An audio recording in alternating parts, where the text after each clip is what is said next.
बात घूम फिर के वही आती है सर, कि लोगों का माइंड सेट कर रखा है, लोगों कि का दोबारा मौका नहीं मिलेगा, 144 साल बाद मौका नहीं मिलेगा। आधी डुबकी लगा लो, उसके बाद में महाकुंभ 144 साल के बाद ही दोबारा देखने का मौका नहीं। तो यही कारण है कि लोग वहां पर अपना सब कुछ, अपना काम छोड़ के वहां प्रयागराज के तरफ आम जो लोग वहां पर जाते हैं स्नान करने के लिए, चोर उनमें भी है।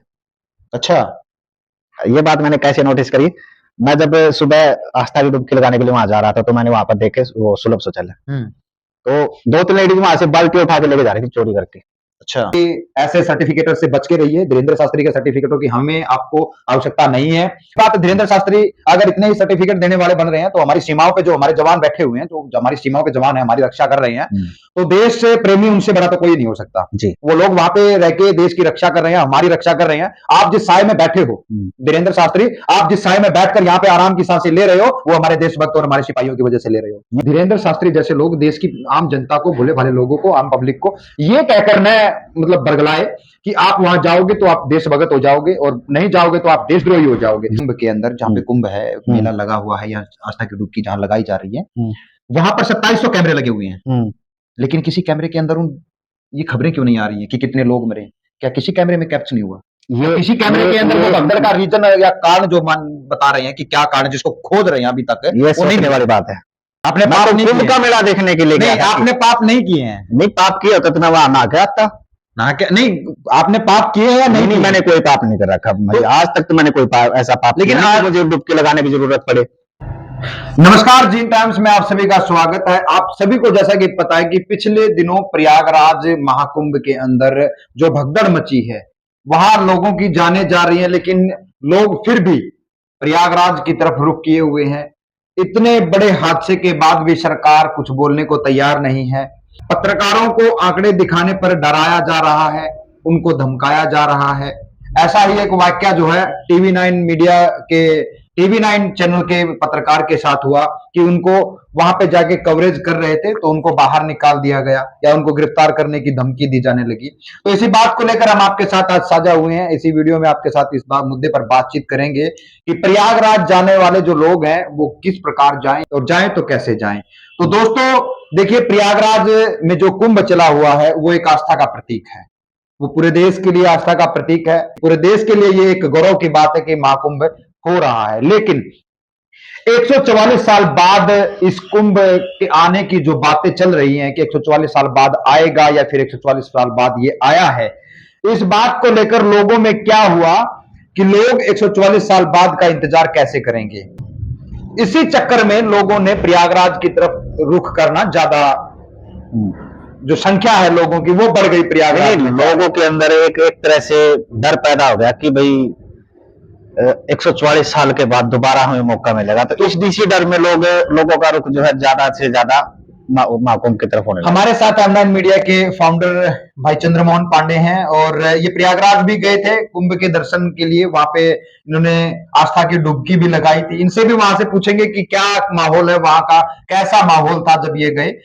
पांडे भाई, आप प्रयागराज गए थे तो क्या कुछ देखा आपने, कैसी व्यवस्थाएं थी वहां पर, क्या जो सुविधाएं थी आम पब्लिक के लिए, और जो वीआईपी कल्चर चला हुआ है महाकुंभ में, कितना आपको देखने को मिला? देखिए, जहां तक मैंने वहां पर देखा वहां का माहौल, ये भी बोलते हैं कि सरकार ने वहां पर स्कूल बंद करवा के वहां पर रहने के लिए जगह बना रखी है, मस्जिदें खाली करवाई जा रही है, मस्जिदों में भी लोगों के रहने के लिए जगह दे रखी है। नहीं, वो तो भगदड़ के बाद हुई है ना, पहले भी यही बातें हो रही थी। लेकिन मैंने वहां पर एक ही माहौल देखा कि जब मैं वहां पर प्रयागराज में गया, तो भीड़ उस टाइम कुछ ज्यादा नहीं थी, लेकिन वहां का माहौल इतना गंदा था कि लोगों के बैठने तक के लिए जगह नहीं है। लोग जमीन पे सो रहे हैं, वहीं पर लोग फ्रेश हो रहे हैं, वहीं पर खाना खा रहे हैं। एक तरफ लेडीज कपड़े बदल रहे, एक तरफ जेंट्स कपड़े बदल रहे। तो वहां का माहौल, लेकिन वहां का माहौल जो मैंने देखा काफी डरावना भी था और शर्म से भरा हुआ भी था। लेकिन यूपी सरकार तो यह दावे कर रही है कि हमारे यहाँ हमने जो सुविधाएं हैं लोगों को, वो एक बड़े लेवल की दी है। नहीं, सुविधाओं के नाम पे मैं आपको बताऊं कि वहां पर सुलभ शौचालय भी बना रखे हैं, लेकिन वो एक सुलभ शौचालय बना रखे हैं, जो लोग घर पे बैठे हैं या फिर जो टीवी में या फिर न्यूज में सब चीजें देखते हैं कि वहां पर सारी सुख सुविधा है, तो उनके लिए वहां पर सुलभ शौचालय है। लेकिन अगर कोई आम नागरिक, आम बंदा वहां पर जाता है तो सुलभ शौचालय के नाम पर वहां पर सिर्फ डब्बे रखे। मतलब कहने का ये है कि कुंभ के अंदर वीआईपी कल्चर बढ़ रहा है, वीआईपी कल्चर को तवज्जो दी जा रही है। 50-50 हजार रुपए में, 15-15, 20-20 हजार रुपए में आपको वहां पे कमरे मिल रहे हैं, जो टेंट है, तंबू है, वो मिल रहे हैं, और फिर आप वहां पे रह रहे हो।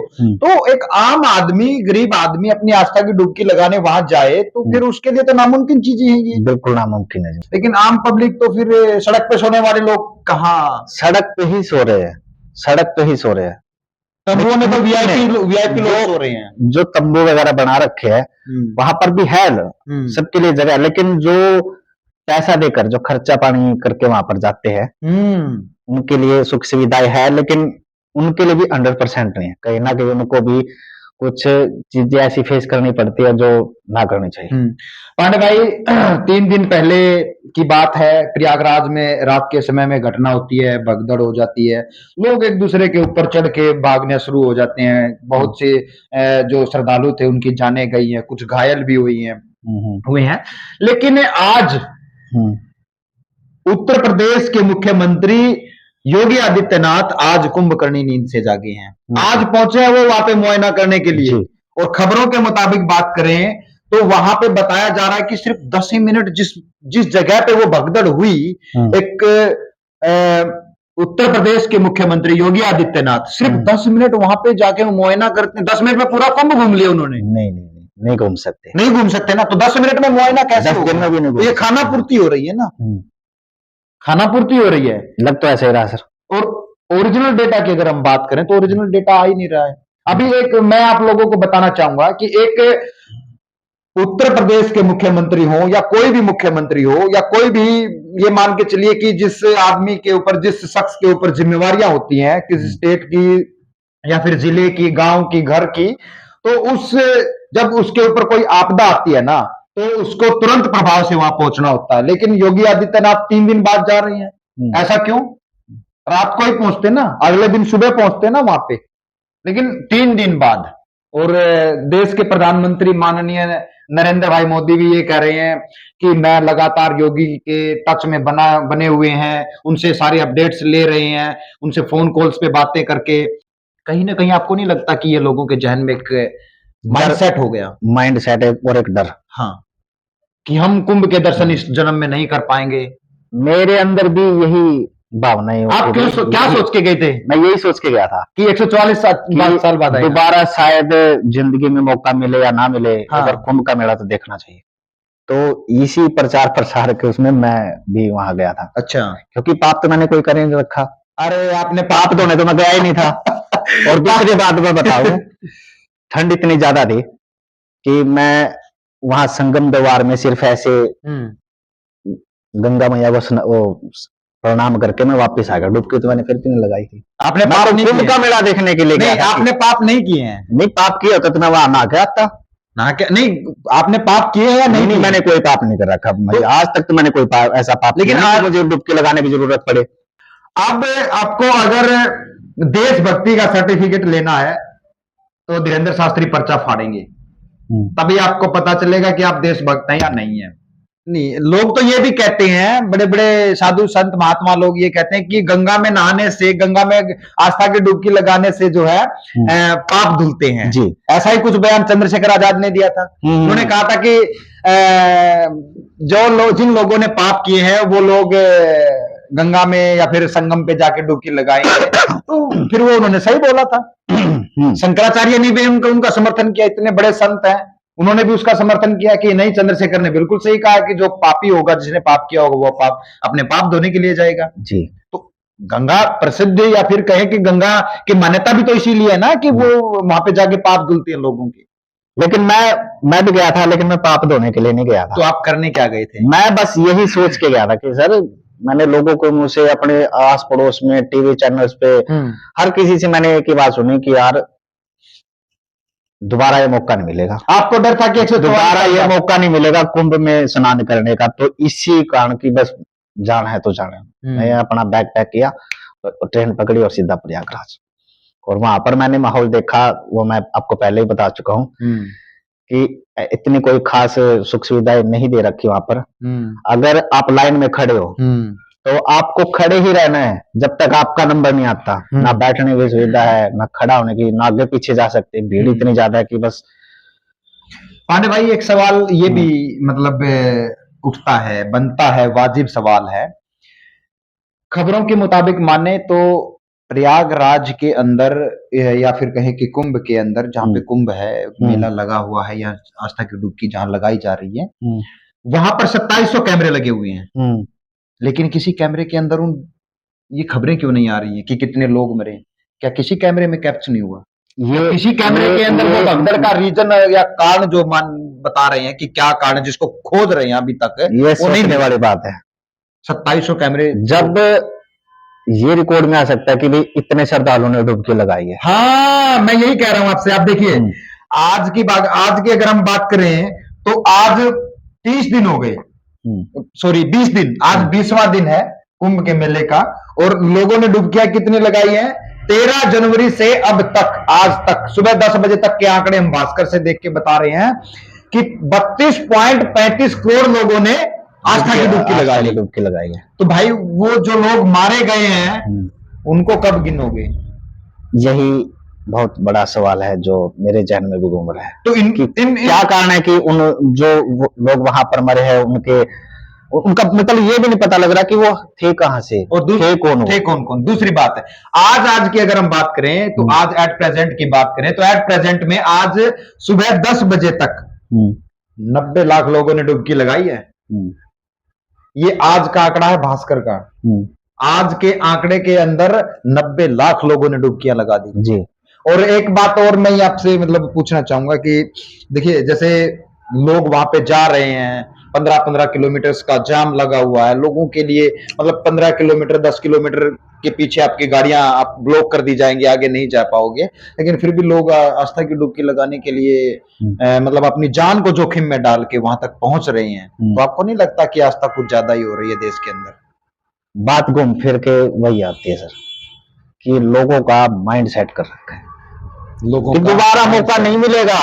144 साल बाद मौका नहीं मिलेगा। अभी डुबकी लगा लो, उसके बाद महाकुंभ 144 साल के बाद ही दोबारा देखने का मौका मिले। तो यही कारण है कि लोग वहां पर अपना सब कुछ, अपना काम छोड़ के वहां प्रयागराज के। हमने तो सुना कुंभ का मेला आता है, जो वो कुंभ क्या बोलते हैं ना, हरियाणवी भाषा में कहते हैं कि क्या कुंभ का मेला 12 साल बाद आएगा। 144 साल बाद कैसे आ गया ये? लोग तो, हमने तो हमारे बुजुर्गों से ये सुना कि 12 साल बाद आता है, 144 साल बाद कैसे? कुछ शास्त्रों का होगा, मुझे ज्यादा नॉलेज नहीं इसकी। जो पंडित है, जो महासंत है, वो यही बोलते हैं कि शास्त्रों में ऐसा है कि भी ये जो चक्कर होता है तो ये 144 साल के बाद ही घूम के आएगा, ऐसा कुछ है। बाकी स्टडी करेंगे इसके ऊपर भी, क्या चक्कर होता है वो। देखिए, 144 साल बाद कुंभ का मेला आएगा, इसका प्रचार प्रसार इतना कर दिया गया कि पब्लिक, जनता जो है वो प्रयागराज की तरफ मूव करने लग गई। वहां पे भीड़ ज्यादा हो गई, लोग इतने इकट्ठा हो गए कि इतनी भीड़ हो गई वहां पे। एक बात और मैं, दूसरी बात, हाँ, एक बात और मैं बोलना चाहूंगा। ये देखिए, अभी तक हमने बात करी थी सरकार के भाई सुख सुविधाओं के बारे में, भाई वहां पर कोई फैसिलिटी वगैरह नहीं है। आम जो लोग वहां पर जाते हैं स्नान करने के लिए, चोर उनमें भी है। अच्छा, ये बात मैंने कैसे नोटिस करी? मैं जब सुबह आस्था की डुबकी लगाने के लिए वहां जा रहा था तो मैंने वहां पर देखे वो सुलभ शौचालय, तो 2-3 लेडीज वहां से बाल्टी उठा के लेके जा रही थी चोरी करके। अच्छा, हाँ, मैंने 3 लेडीज से पूछा कि ये कहाँ लेके जा रहे हो, क्या करोगे? इनका कह रहे तुम्हारी है। और जब मैंने नजर घुमाकर देखा तो जितने भी वहां सुलभ शौचालय बना रखे थे, सबके आगे वो सेम बाल्टी रखी हुई थी, तो वो वहां से बाल्टी उठा के लेके जाए। तो ऐसे लोग भी वहां पर आस्था की डुबकी लगा रहे हैं, पापी लोग जिनको आप बोलते हैं। मैं नहीं कह रहा पापी, मैं पापी नहीं कह रहा हूँ भाई, मैं पापी नहीं कह रहा हूँ। ये तो साधु संत भी ये कहते आए हैं कि गंगा के इसमें डुबकी लगाने से, आस्था की डुबकी लगाने से कि पाप धुल जाते हैं। आपने जो कुछ गलत कार्य किए हैं तो आपको वहां पे क्षमा मिल जाती है। और इसी बात को लेकर मुझे एक बात याद आ गई। क्या?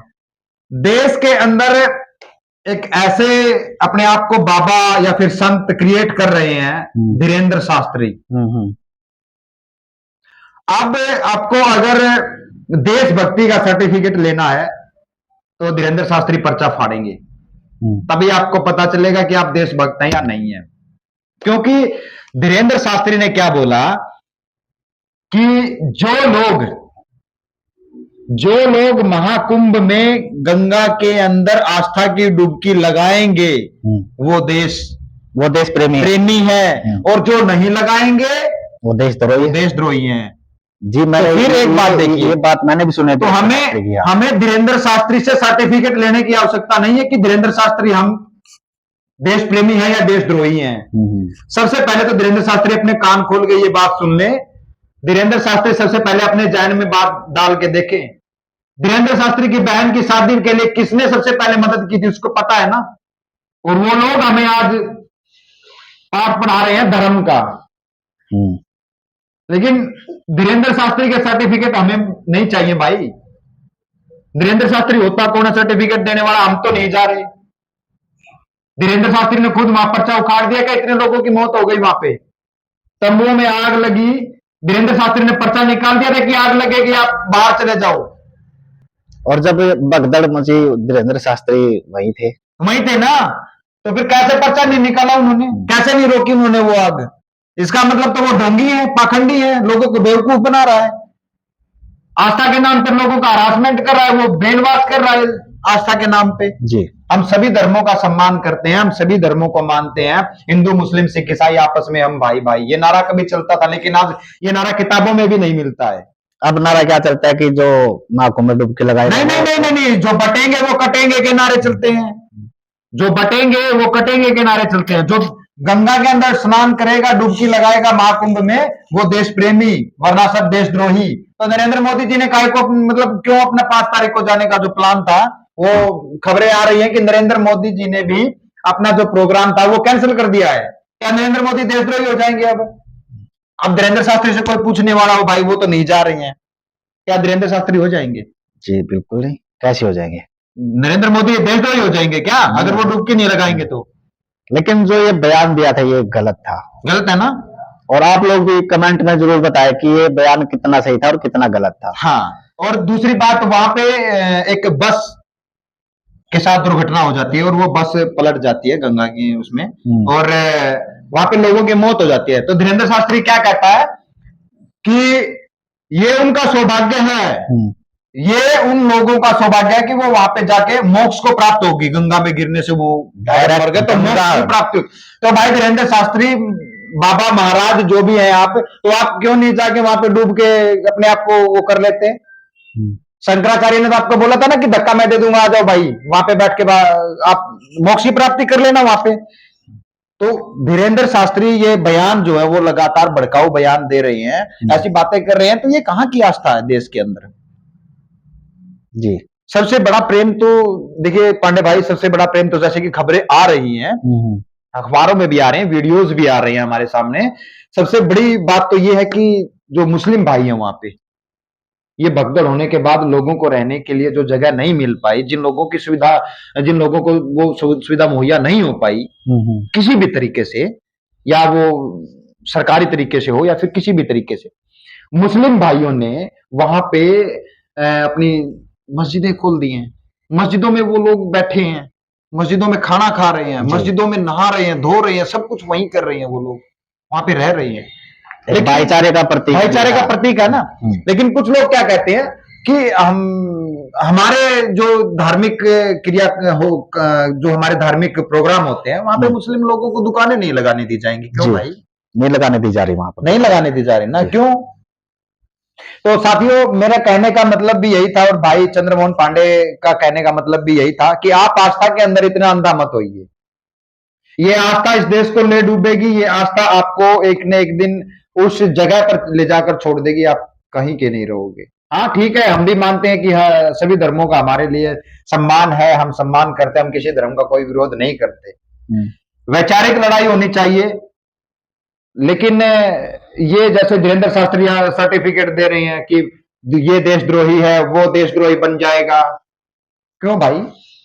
जिसने पाप किया वो पापी जाएगा। जी नहीं, ऐसी कोई बात नहीं। गंगा में डुबकी लगाने से पाप धुलते हैं या नहीं धुलते हैं? आप लोग कमेंट सेक्शन में बता दो। गंगा में डुबकी लगाने से पाप धुलेंगे या नहीं धुलेंगे? नहीं, अगर आपके पाप धुलने रहे तो आप क्या जोगिंदर भाई, करेंगे? मैं भी कुछ बोल रहा हूँ कि यार देखो भी, पाप ही क्यों जाए, पाप ही क्यों जाए। मैंने तो कोई पाप नहीं कर रखे, जहां तक आज तक की मैं बताऊं कि मेरा मन साफ है। और अगर गलती से मेरे से कोई पाप हो भी गया तो आप गंगा में डुबकी लगा के तो आए महाराज।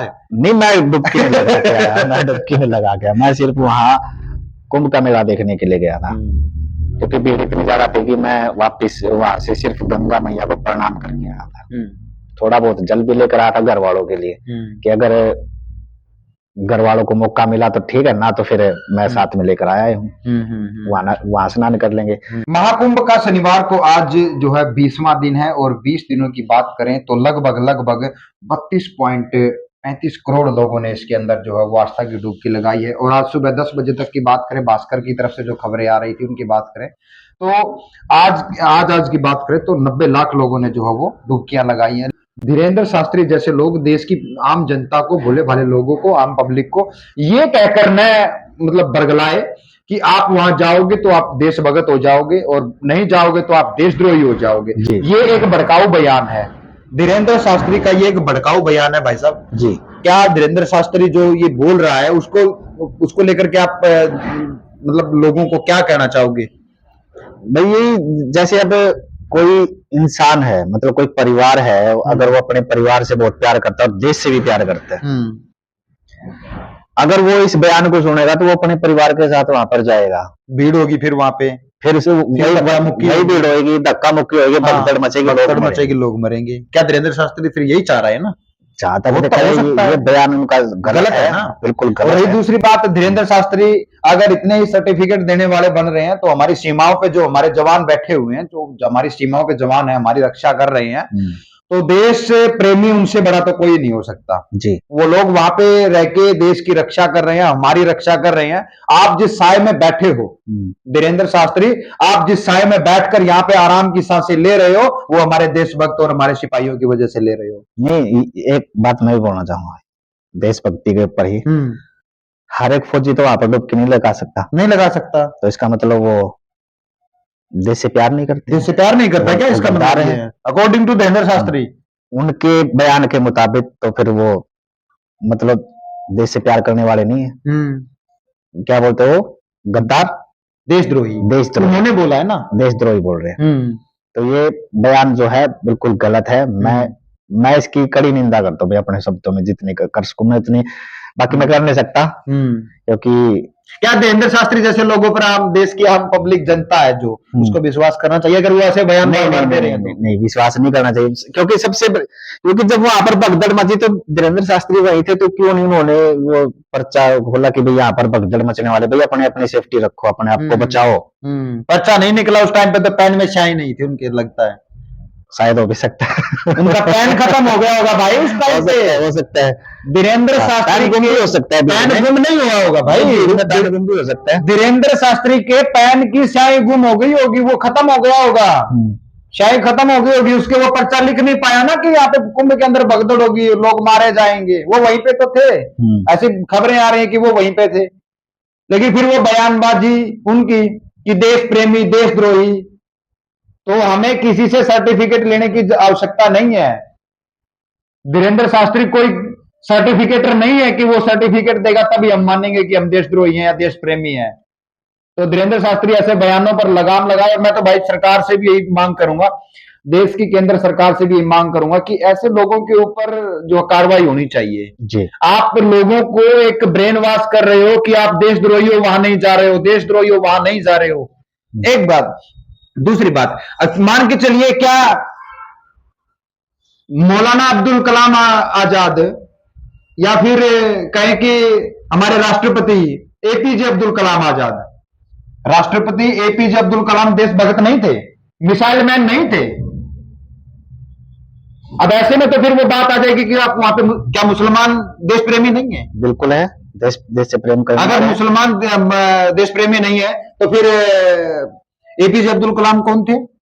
वो देश प्रेमी। आप दिल्ली में जाके देखो सबसे ज्यादा नाम किसके लिखे हुए शहीदों की लिस्ट में, किसके लिखे हुए हैं? लेकिन हम उस बात को नहीं कह रहे हैं, हम कह रहे हैं धीरेन्द्र शास्त्री के बात के ऊपर। धीरेन्द्र शास्त्री ऐसे बयान, बेतुके बयान पब्लिक के बीच में ना दे तो ही अच्छा होगा। वरना देश के लोग आस्था में अंधे होकर वहां डुबकी लगाने के लिए जाएंगे। हम ये नहीं कह रहे कि मत जाओ, भाई जिसकी आस्था है, जिसकी श्रद्धा है, जिसका जाना मन चाहिए। दिल कर रहा है वो जाए, वो डुबकी लगाए वहां पे जाके। हमने हमें थोड़ी मना कर रहे हैं, लेकिन जो बयानों को सुन करके जैसे 144 साल बाद आएगा, या फिर धीरेन्द्र शास्त्री ने कह दिया कि देशद्रोही हैं वो लोग जो नहीं जा रहे हैं, तो भाई ऐसे बयानों को सुन के आप वहां पे मत जाओ, ऐसे बयानों से प्रभावित मत हो। अगर आप उन बयानों से प्रभावित होगे तो लोग वहां पे जमा होंगे जी, फिर भीड़ होगी, आउट ऑफ कंट्रोल सिचुएशन हो जाएगी। और अगर आउट ऑफ कंट्रोल सिचुएशन होती है तो फिर ये क्या होगा, ये फेलियर एक सरकार का नहीं होगा, ये फेलियर सनातन का होगा। क्यों होगा? क्योंकि हमारा जो कुंभ का पर्व है, मेला है, जो आया है, उसको हम आस्था के नाम पे मान रहे हैं, हम उसको वहां पे डुबकी लगा रहे हैं, हमारी श्रद्धा है, सनातन धर्म की श्रद्धा में वहां पे जा रहे हैं, तो फिर उसकी भी तो मतलब उसकी भी तो गरिमा को ठेस पहुंचेगी ना, कि हमारे ऐसे ऐसे प्रोग्रामों के अंदर ऐसे ऐसे हो जाता, हमारे लोग नहीं समझते। तो ये एकदम से मैं मतलब ये धीरेन्द्र शास्त्री वाली बातों पर जो है आप लोगों से एक ही बात कहना चाहूंगा कि ऐसे सर्टिफिकेटर से बच के रहिए। धीरेन्द्र शास्त्री के सर्टिफिकेटों की हमें आपको आवश्यकता नहीं है। हमें हमारे सर्टिफिकेट्स जो हैं वो एक दूसरे से ही मिल रहे हैं, हम क्या कर रहे हैं, कैसा काम कर रहे हैं, किस तरह से हम यहाँ पे जो है मान सम्मान स्वाभिमान की जिंदगी जी रहे हैं, उससे हमारे सर्टिफिकेट मिल रहे हैं। हमें उससे कोई मतलब नहीं है कि धीरेन्द्र शास्त्री हमारे को सर्टिफिकेट देगा तभी हम लोग देश प्रेमी होंगे। अगर देश प्रेमी देखना है तो सबसे ज्यादा तो आपके घरों में होंगे, आपके घरों में आपका भाई, आपका बेटा, आपकी बहन, आपकी जो भी रिलेटिव हैं, उनमें से कोई ना कोई तो देश सेवा में जो है वो अपनी सेवाएं दे रहा होगा, वहां पे बॉर्डर पे होगा, पुलिस में होगा, कहीं पे भी होगा। आप ये मत मानिए कि वहां पे अगर आप डुबकी लगाओगे तो आप ये हो जाओगे, कुछ नहीं है, ऐसा कुछ नहीं है, ये सब भड़काऊ बातें हैं, इन बातों के ऊपर लगाम लगनी चाहिए। तो मैं पांडे भाई, आप अंत में हमारे दर्शकों को क्या संदेश देना चाहेंगे महाकुंभ को लेकर, जो लोग वहां पे जा रहे हैं या फिर जाने की सोच रहे हैं, उनके लिए क्या संदेश रहेगा? जोगिंदर भाई, मैं यही संदेश देना चाहूंगा कि दिखावे के चक्कर में आप वहां महाकुंभ में आस्था की डुबकी लगाने के लिए ना जाए। अगर फिर भी आपका मन है वहां पर जाने का, तो परिवार से, हर परिवार से एक बंदा महाकुंभ में जाए, वहां पर आस्था की डुबकी लगाए और वहीं से गंगा जल लेकर अपने घर पे आए और अपने जितने भी परिवार में सदस्य हैं उनका स्नान वहां पर करवा दे। अगर इस जो भगदड़ से बचना है, कोई अनहोनी ना हो, लोग वहां पर बेवजह ना मरे, अगर इस चीज से बचना है तो हर परिवार से एक बंदा वहां पर जाए, डुबकी लगाए, गंगा जल लेकर आए और अपने परिवार का स्नान करते हैं। यही संदेश मैं हर हिंदुस्तानी को, हर अपने भाई, हर भाईचारे को यही संदेश देना चाहता हूँ। तो दोस्तों, आप इस वीडियो को कैसी लगी, और आप इस वीडियो को ज्यादा से ज्यादा शेयर जरूर कीजिएगा, आपके आसपास के लोगों को जरूर बताइएगा, अवेयर कीजिएगा। वहां जा रहे हैं तो सावधानी से जाइएगा, परिवार से, जैसे पांडे भाई ने बताया कि 1 या 2 सदस्य जाएं वहां पे और आस्था की डुबकी लगाएं, और जो गंगा जल है वो लेकर आए और अपने परिवार को घर पे ही स्नान करवाएं। तो वहां पे इससे क्या होगा कि वहां पे भीड़ कम होगी, भीड़ कम होगी तो अनहोनी होने का जो संभावनाएं हैं वो टल सकती है जी। वहां पे ज्यादा लोग अगर इकट्ठा होंगे तो फिर वही काम होगा, भगदड़ होने जैसे एक परिवार है, बीवी, बच्चे, बूढ़े, सभी को एक लाइन में लगा के भेड़ चाल से वहां पर चल रही है, तो इस चीज से बचना है। भाई परिवार में से एक बंदा है चला जाए, बहुत है, काफी है। और मतलब सबसे मेन बात तो यही बोलते हैं कि भाई गंगा जल का छिट्टा लगना जरूरी होता है। अगर वहां से परिवार का कोई बंदा गंगा जल लेकर आता है तो महाकुंभ उसके घर पे ही आ गया। तो दोस्तों, महाकुंभ की आपको एक बार फिर जो है वो ढेरों बधाइयां। उम्मीद करते हैं, आशा करते हैं कि दोबारा ऐसी घटनाएं वहां पर न हो और लोग सुरक्षित रहें। प्रशासन इस बात की ओर विशेष ध्यान दे कि लोगों को जो है आम जो सुविधाएं होती हैं, दैनिक चर्या की जो सुविधाएं होती हैं वो लोगों तक पहुंचे, लोग जो है वहां पर सुरक्षित महसूस करें। ऐसी व्यवस्था जो है हम उम्मीद करते हैं कि योगी आदित्यनाथ सरकार बनाएगी आगे, लेकिन अभी तक तो वो फेलियर रहे हैं। अभी तक वहां पे कुछ ऐसा नहीं हो पाया है। तो उम्मीद करते हैं, उम्मीद पर दुनिया कायम है। और बने रहिए जीन टाइम्स के साथ। फिर आपको किसी और वीडियो के अंदर हम आपसे रूबरू होंगे। तब तक के लिए नमस्कार, जय हिंद।